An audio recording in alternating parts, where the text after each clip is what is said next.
Assalamu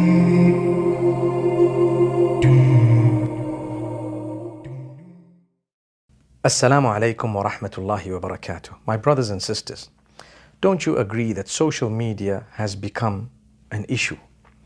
Everyone is on social media, be it WhatsApp, Telegram, or Instagram, TikTok, Facebook, Twitter, whatever it may be. There are so many platforms that some of those names we don't know.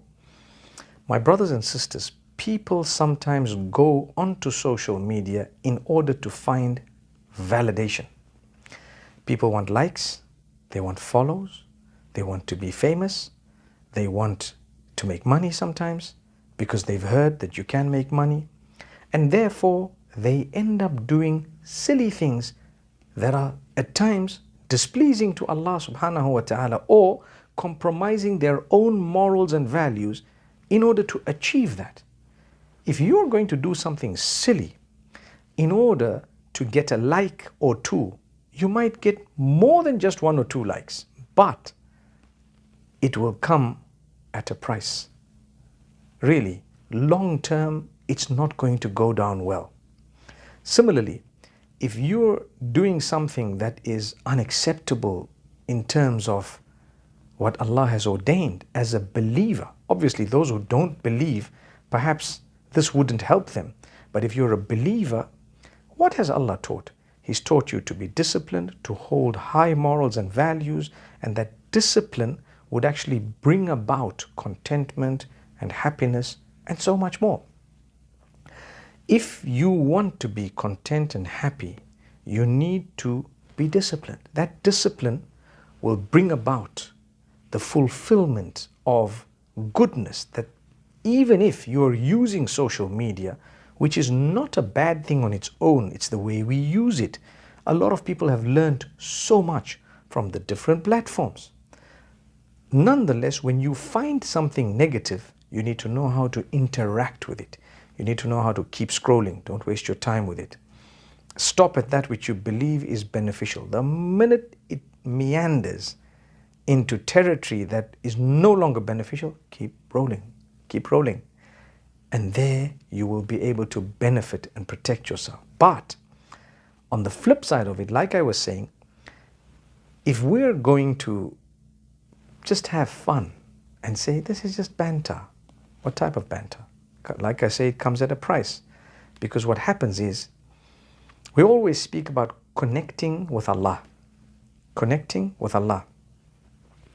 When you're disconnected from Allah subhanahu wa ta'ala, you're on your own.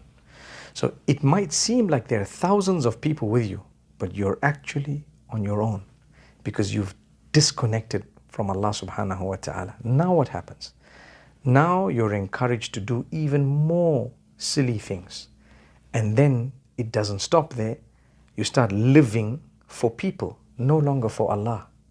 So my life rotates around me showing people everything, whatever they want to see, anything that makes them happy. And you know what? For as long as they're giving me, they call it gifts or money, for as long as I'm earning, I'm happy. Because that's my source of income. What type of income is that? Is it filled with blessing? Number one, you disconnected yourself from Allah in order to have an income. I'm talking about believers. Number two is the income came in through something that you believe in your own belief structure, that it's immoral and it's not of the best of values or unacceptable in terms of values and morals. How then would you think the future is going to pan out? May Allah Almighty protect us. This is why we say social media is not easy to navigate, but it's not harmful on its own.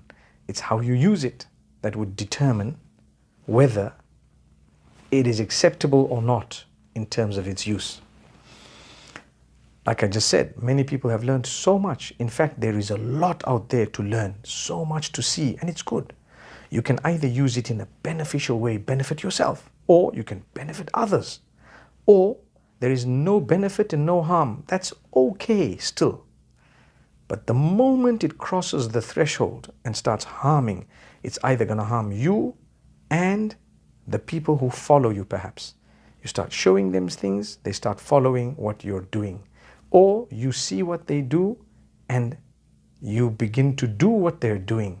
It's no longer about Allah. It's about them. It's about us. It's about a community I've built of people I'd never meet in real life. Some of them I may, but it's people I don't even know. I'm trying to impress. And the people I live with, they mean nothing. So it becomes so difficult because there we are. We're out there and what we're doing is we're on social media out for the likes and the follows and everything else. Let's be careful.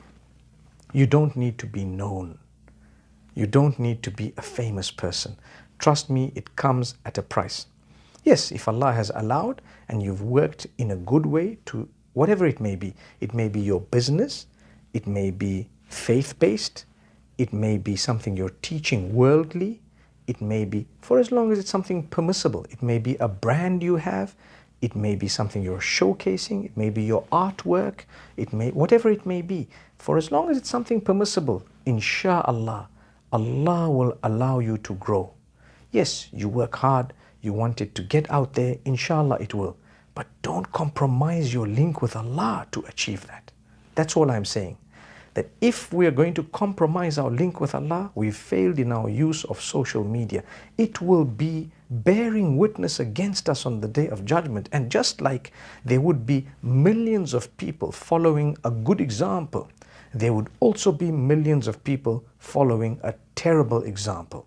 So if you are to say something positive and people followed you, it's going to bear witness for you. And if you're going to say something negative and people follow you, then it's going to bear witness against you on that day. Therefore, be careful. People sometimes say things that are so nasty. The comment section on a lot of social media platforms is hilarious, but it's sad at the same time because people who are generally supposed to be believers, worried about and concerned about the Day of Judgment, they don't even think what they're saying, what they're talking about. You haven't ever met this person, you haven't given them a chance to clarify, you don't even know what's going on, and here you are with the biggest and dirtiest and filthiest comments that are not actually you. So it's not you, but you didn't think about it. You know why? You disconnected, unplugged from Allah before you plugged in with shaitan, and you didn't think. So you just started commenting, saying one thing after another.